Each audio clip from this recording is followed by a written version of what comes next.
전도서 12장 9절로 11절까지 전도서 12장입니다. 9절로 11절까지 우리 함께 합독하도록 하겠습니다. 다 차신 줄 알고 9절부터 합독합니다. 시작. 전도자는 지혜자여서 여전히 백성에게 지식을 가르쳤고 또 깊이 연구하고 생각하고 연구하여 잠언을 많이 지었으며 전도자는 힘써 아름다운 말들을 구하였나니 진리의 말씀들을 정직하게 기록하였느니라. 지혜자들의 말씀들은 찌르는 책찍들 같고 회중의 스승들의 말씀들은 잘 박힌 목 같으니 다 한 목자가 주신 바이니라. 아멘. 자, 오늘 말씀을 통해서 말씀으로 사는 삶, 그런 제목으로 말씀을 나누고 기도하려고 합니다. 어제도 잠깐 말씀드렸지만 전도서의 본론은 8절로 마치고 이제 9절부터 14절까지는 에필로그로, 이것은 전도자가 직접 기록했다기보다는 다른 사람이, 제3의 사람이 이제 첨가한 그런 내용이다, 이렇게 학자들이 이야기를 합니다. 왜냐하면 지금까지는 내가 세상의 이치를 살펴본 즉 내가 1인칭으로 얘기하다가 이제 9절부터는 3인칭 제3자가 전도자에 대해서, 또 12절에 보면 내 아들들아 라고 하면서 어떤 제3자가 얘기하는 3인칭의 의미를 다루고 있기 때문입니다. 또 한국 성경에는, 우리 번역에는 제대로 번역이 안 됐는데 원어를 보면 9절을 어떤 단어로 시작을 하냐면 베요테르라는 단어로 시작합니다. 12절에도 원어를 보면 베요테르라는 히브리 말로 시작을 하는데 12절에는 또라고 하는 말로 그냥 간단하게 번역을 하고 있는데, 베요테르라는 이 단어는, 베라는 말은 접속사고 요테르라는 말은요 덧붙이면, 더하면, 추가하면 그런 뜻입니다. 그래서 8절까지 끝을 내고 이제 9절에는 여기에다가 더 붙이면 또는 여기에 좀 더 더하면 이런 뜻입니다. 12절도 좀 더해서 얘기하자면 내 아들들아 경계를 받으라, 이런 의미거든요. 그래서 좀 덧붙인다는 그 주어가 전도자였으면 내가 이런 표현을 하겠죠. 나는 지혜자여서 뭐 이렇게 표현하겠는데, 덧붙이는 것이 전도자는 자기가 자기를 또 전도자라고 지금까지 그렇게 안 하다가 나는 뭐 이렇게 표현하다가 갑자기 주어가 바뀌는 걸 보면 아마 제3자가 여기에 추가한 게 아닌가, 그렇게 받아들이고 있습니다. 물론 이것은 내용상 그렇게 중요한 것은 아닙니다.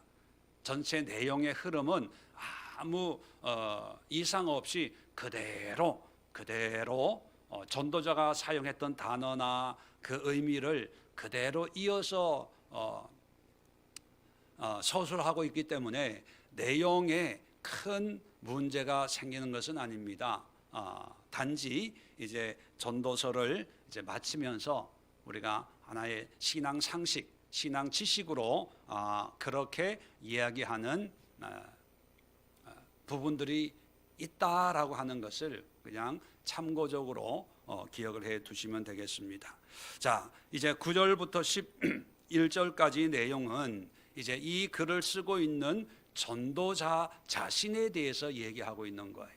자, 코헬렛이라고 처음에 제가 잠깐 설명을 해드렸는데, 이 코헬렛 전도자라고 하는 말은 원어적인 말은 설교자, 전하는 사람, 뭐 영어로 하면 스피커예요. 스피커, 얘기하는 사람. 세례 요한의 역할로 보면 외치는 자의 소리예요. 소리. 이게 소리라고 하는 것은 어떤 형태가 있는 것은 아니지만 중요한 것은 메시지라는 거지, 내용. 자, 저는 이것을 보면서 참 많은 생각을 하고 감동을 받았는데, 이 전도자는, 이 글을 쓰고 있는 사람은 자기 스스로가 예루살렘의 왕이다 이렇게 얘기하는 사람이거든요. 또 권세도 있고 지식도 있고 학식도 있고 세상에 부러울 것이 없는 그런 사람입니다. 자, 그러면 오늘날로 치면 타이틀이 굉장히 많을 거예요. 무슨 박사, 무슨 연구 회장, 또는 권세, 왕이니까 무슨 대통령, 장관, 이런 타이틀이 앞에 많이 붙을 거 아닙니까? 그런데 이런 타이틀을 앞세우는 것이 아니라 그게 다 헛되고 헛되다는 거예요. 그리고 하나 타이틀을 얘기하고 있는 게 스피커, 전하는 자, 전도자예요. 설교자, 복음 전파자, 이런, 우리 교회로 보면 에클레시아의 리더, 에클레시아에서 메시지를 전하는 사람이 코엘렛이었거든요. 그것을 끝까지 이제 붙들고 나는 전도자이다 이렇게 얘기하고 있다는 거예요.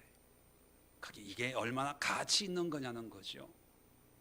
다른 건 다 헛되고 헛되는데 하나님을 경외하는 것, 하나님을 믿고 따르는 것, 이게 너무나 중요하기 때문에 어제 살펴본 것처럼 죽기 전에, 심판하기 전에, 재앙이 임하기 전에, 환경이 바뀌기 전에 하나님을 기억하고 하나님을 믿어라, 그게 결론이었잖아요. 그런데 이런 신앙을, 믿음을, 정말 가치 있는 삶이 뭔가를 전하는 이런 전도자의 삶이 가장 의미 있다, 이런 암시를 주고 있거든요. 그런데 좀 안타까운 것은요, 오늘날은 이런 전도자, 설교자, 전하는 자의 타이틀은 제일 밑에 가 있어요. 목사님들도요, 큰 교회 목사님들은 당회장, 아무개 목사. 세상에 당회장이라는 것은 성경 어디에도 없어요. 그죠? 무슨 타이틀이, 오래전에 어떤 목사님 명함을 한 장 받았는데요, 그 명함의 그 타이틀이 뒷면을 보니까 작은 글씨로 빽빽하게 적혀져 있다. 무슨 교도소 선교, 또 경찰서 무슨 청소년 선도위원, 참 대단하더라고요. 그런데 전도자는요, 그게 다 헛되고 헛되다. 단지 복음을 전하는 전도자의 삶이 가장 의미 있다, 그렇게 얘기합니다. 그래서 자기는, 물론 자기가 자기를 얘기하는 건 아니겠지만, 이 전도자의 삶은 어떤 모습인가 4가지로 우리에게 알려줍니다. 첫 번째 9절에 보면, 전도자는 지혜자이어서 여전히 백성에게 지식을 가르쳤고. 자, 백성에게 지식을 가르쳤어요. 지식이라고 하는 것은 다름 아닌 하나님을 아는 지식이겠지요. 자, 전도자는요, 말씀으로 양육하는 사람이에요. 세상의 지식으로 사람들에게 전하는 것이 아니라 믿든 아니 믿든 복음을 전하는 사람, 복음으로 사람들을 가르치는 사람, 그런 삶을 이 전도자는 가장 소중하게 여긴다는 거예요. 여기에 그의 경력이요, 세상의 경력이 없어요. 재산이 얼마인지 중요하지 않아요. 몇 평 아파트에 사는지, 무슨 차를 타고 다니는지, 그게 중요하지 않아요. 중요한 것은 백성들에게 하나님을 아는 지식을 가르치고 있는 그런 사람이다. 그래서 우리도 전도자의 삶을 산다면 하나님을 아는 그런 지식을 사람들에게 전하고 또 가르치고 또 양육하는 그런 삶을 사는 것이 의미 있고 복된 삶이다. 부귀 영화 누리는 것보다 그것이 몇 배로 보람찬 삶이다. 그것을 우리에게 얘기해 주고 있습니다. 자, 두 번째는 9절에 계속해서 또 깊이 연구하고 생각하고 연구하여 잠언을 많이 지었으며, 자, 남을 가르치는 것이 아니라 본인도 또 배워요. 본인도 말씀을 깊이 생각하고 묵상하는 거죠. 또 연구하고 잠언을 많이 지었다. 짧은 하나님의 말씀을 통해서 짧은 격언들, 하나님은 이런 사람을 좋아해, 또 이런 걸 원해, 그런 짧은 것을 많이 생각하고 만들어서 삶의 지표로, 교훈으로 삼는다는 거예요. 다시 말하면 말씀을 깊이 있게 묵상하고 연구한다는 거예요. 우리는 성경을 읽기만 하잖아요. 그것도 중요합니다. 그게 다 기초가 되는 거니까, 밑거름이 되는 거니까 그게 다 없다는 얘기는 아닌데, 이제 성경을 읽었다면 이제 이 말씀이 어떤 의미인가 깊이 있게 묵상을 해야 돼요. 연구를 해야 돼요. 요즘에 저희 집사람이 사모가 이 말씀에 대해서 깊이 묵상하면서 참 은혜를 많이 받아요. 또 모르는 거 있으면은 저한테 물어보고, 그래서 자꾸 대답해 주다 보니까 이게 나도 힘들게 배웠는데 공짜로 자꾸 가르쳐 주는 것 같아서 가르칠 때마다 뭐 100원씩 받아야 되나. 아까도 시편을 읽으면서 로마서를 읽으면서 그렇게 많이 읽은 이 로마서인데 참 기가 막히다고 감탄을 해요. 어느 날은 새벽 3시까지 잠을 하나님이 안 재우신대요. 말씀에. 그래서 너무 말씀이 머릿속에 막 들어오니까 혼자 그런 생각을 했답니다. 이게 미치는 거 아니냐? 잘못되는 거 아니냐? 갑자기 두려움이 오더래요. 잠도 안 자고. 그래서 걱정하지 말라고. 그 말씀 깊이 들어가라고. 하나님이 이틀 3일 밤 잠 안 재우면 그냥 자지 말고 그냥 깊이 말씀 속에 들어가라고. 밥은 내가 알아서 할 테니까 걱정하지 말고 말씀 속에 깊이. 저 개인적으로도 말씀을 이제 성도들에게 가르치고 또 제가 또 경험해야 되니까 많이 묵상하고 연구하고 그러면요, 늘 우리 성도들에게는 말씀드리지만 이 말씀 하나만 가지고 있으면 정말 세상에 어떤 것도 부럽지 않고 이 속에서 날마다 하나님을 만나고 하나님의 음성을 듣고 하면 정말 기쁘고 행복하고 힘이 있고 능력이 있고 감사가 있고 그런 은혜를 누릴 수가 있습니다. 그래서 전도자가 이걸 깨닫고 세상의 부귀영화 거기에 미련두지 않고 이 말씀 속에 깊이 거하는 그런 전도자다, 그런 고백을 하고 있습니다. 여러분들도 한번 이 말씀 속에 깊이 한번 들어가 보십시오. 묵상해 보시고 공부해 보시고 연구해 보시고 또 이 말씀의 높이와 깊이와 넓이를 깨닫는 그런 은혜를 사모할 수 있기를 부탁을 드립니다. 자, 세 번째는 11절입니다. 지혜자들의 말씀들은 찌르는 채찍들. 10절입니다. 10절 죄송합니다. 세 번째, 전도자는 힘써 아름다운 말들을 구하였나니 진리의 말씀들을 정직하게 기록하였느니라. 자, 아름다운 말들, 힘써, 이 얘기는 뭐냐면 하나님의 말씀을 사모했다는 거예요. 사모하고 또 진리의 말씀들을 정직하게 기록하였다. 오늘날에는 말씀을 인터넷에서 성경 필사하는 것도 있고 또 손으로 쓰는 것도 있어요. 그죠? 근데 옛날에는요, 서기관들이 성경을 쓸 때는 그냥 쓰지 않았어요. 다 목욕 재개하고 깨끗하게 마음가짐을 가지고 한자 올인해서 정성껏 그 글자를 썼습니다. 그러다가 하나님 여호와라는 단어가 나오면 또 한 번 목욕 제기하는 거예요. 혹시 하나님의 이름을 쓰는데 내가 모르고 있는 죄가 있으면 하나님의 이름을 함부로 쓰는 거가 되는 거기 때문에 거룩하게 하기 위해서 몸을 다시 한번 씻을 정도였어요. 이게 뭘 의미하냐 하면 하나님의 말씀에 헌신하는 걸 얘기합니다. 헌신하는 것. 말씀을 허투루 듣는 것이 아니라 쉽게 한 귀로 듣고 한 귀로 흘러버리는 것이 아니라 그 하나님의 말씀을 심판의 말씀이든 축복의 말씀이든 그 말씀을 하나님이 주시는 귀한 말씀, 아름다운 말씀으로 사모하고 하나님이 주시는 그 말씀을 기록을 했다는 거예요. 정성껏 말씀 앞에 헌신했다는 거예요. 하나님의 은혜의 통로로 나를 드렸다는 것입니다. 그래서 이 글이 우리에게 전해지게 된 것입니다.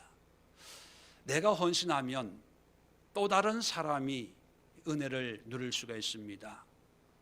올해 우리 교회의 표가 뭡니까? 시편의 말씀, 주의 권능의 날에 주의 백성들이 거룩한 옷을 입고 즐거이 헌신하니 새벽 이슬 같은 주의 청년들이 주께 나오는도다.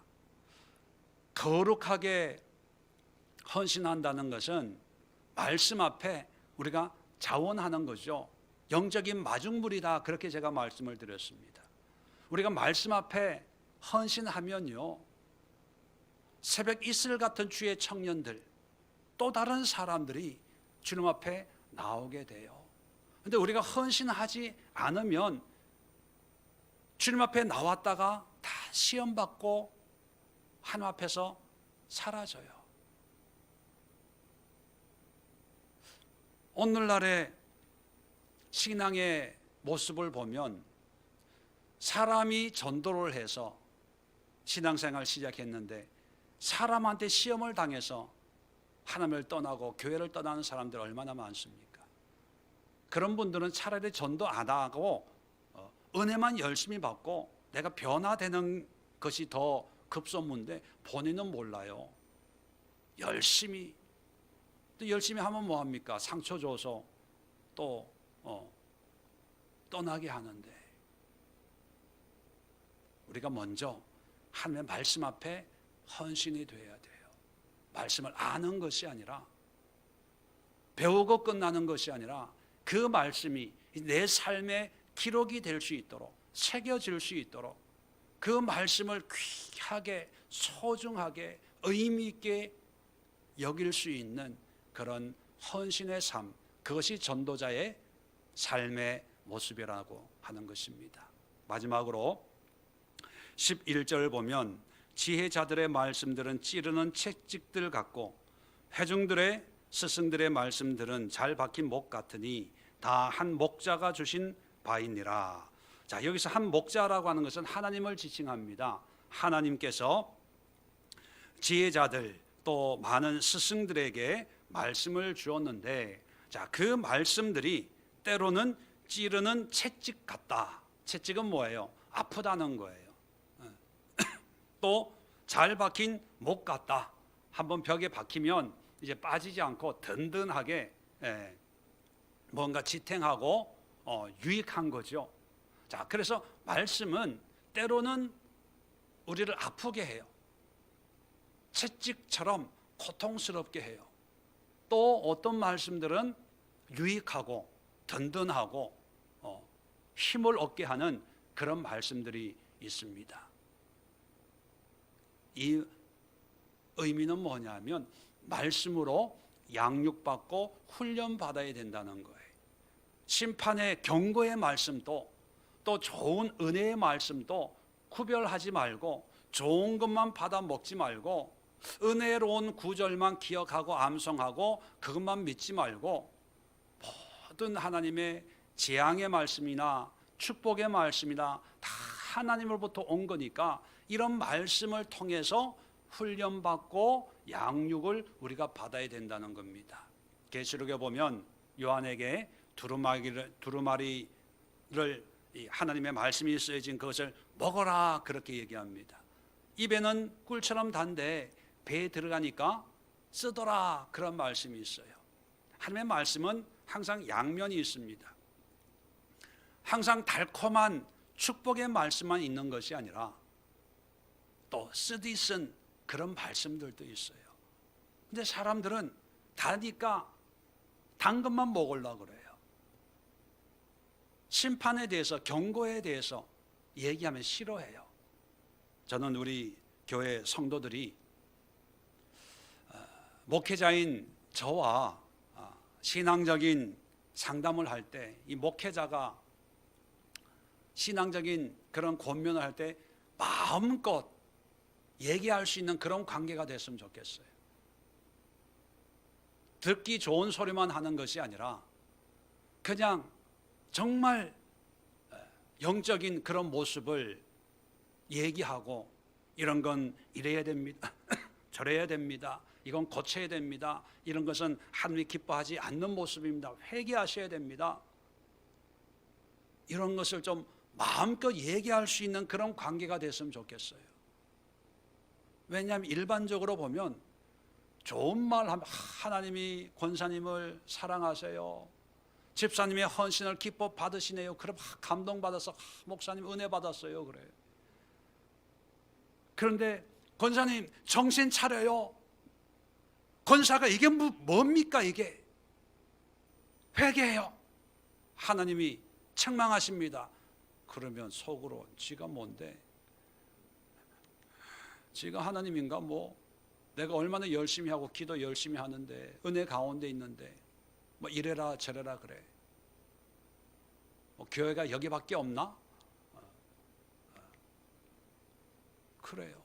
물론 우리 성도들 그렇다는 얘기가 아니라 일반적으로 오해하지 마세요. 말씀드리고 싶은 것은 찌르는 채찍도 당장은 아프지만 그게 필요해서 한 목자가 하나님은 목자로 비유해요. 목자가 양을 모는데 찌르는 이 가시가 붙어 있는 채찍으로 양을 몰아요. 양을 모는 이유가 뭡니까? 벗어나면 낭떠러지라는 거예요. 그러니까 그것을 안전한 대로 양떼를 몰기 때문에 찌르는 채찍으로 모는 거예요. 이게 오히려 축복이고 은혜인데 자기가 그냥 듣기 싫다고 닫아버려요. 그 다음부터는 목사 얼굴도 안 쳐다봐요. 눈 마주칠까 봐 성경만 보고 있어. 왜? 듣기 싫은 소리 했다고. 잘 박힌 모처럼 그렇게 마음에 콕콕 박히는 거, 은혜가 되고 감사하고 이러면 영빨 있고 능력 있고 은혜로운 목사님 뭐 또 이러고 있다는 거지. 여러분 전도자의 삶, 말씀으로 사는 삶은 하나님의 경고의 메시지 뿐만 아니라 또 은혜의 메시지, 이것을 다 맛보고 누리고 기도하고 묵상하고 교훈 삼는 그런 말씀으로 사는 그런 삶이라는 것입니다. 이제 오늘 말씀을 정리하고 기도하도록 하겠습니다. 여러분, 전도서의 내일이 마지막이지만 내일은 이제 총괄적인 어떤 결론을 내립니다. 한마디로 얘기하면 하나님을 경외해라. 뭐 정답이지요. 근데 그 하나님을 경외하는 삶이 어떤 삶이냐? 말씀으로 사는 삶이에요. 이 말씀을 떠나서 열심히 봉사하고 수고하고 애쓰고 노력하고 다 할 수 있어요. 열심으로. 그런데 나중에 인생의 마지막에 가면 뒤돌아보면 헛되고 헛되니 헛되고 헛되며 모든 것이 헛되도다. 그런 탄식이 나온다는 거예요. 그런데 이 말씀으로 사는 삶은 하나님을 경외하고 의미 있는 삶을 맛보고 누리는 것이기 때문에 이 전도자도 세상의 타이틀 다 던져버리고 코헬렛, 전도자, 말씀을 전하는 삶, 이것이 가장 의미 있다고 우리에게 알려주는 것처럼 우리도 말씀으로 사는 삶, 그런 삶을 우리도 살아야 되겠습니다. 그래서 오늘 4가지 말씀을 기도 제목 삼아서 말씀으로 양육받게 하옵소서, 또 양육하게 하옵소서, 말씀을 깊이 묵상하고 연구하게 하옵소서, 그리고 이 말씀에 헌신하게 하옵소서, 그리고 마지막으로 말씀으로 훈련받아서 나도 이 시대의 21세기의 전도자의 삶으로 주님 앞에 쓰임받기를 원합니다. 함께 기도할 수 있기를 바랍니다. 제가 기도하고 합심 기도하겠습니다. 좋으신 하나님, 전도자의 삶을 저희들도 살기를 원합니다. 모든 것이 혼란하고 변화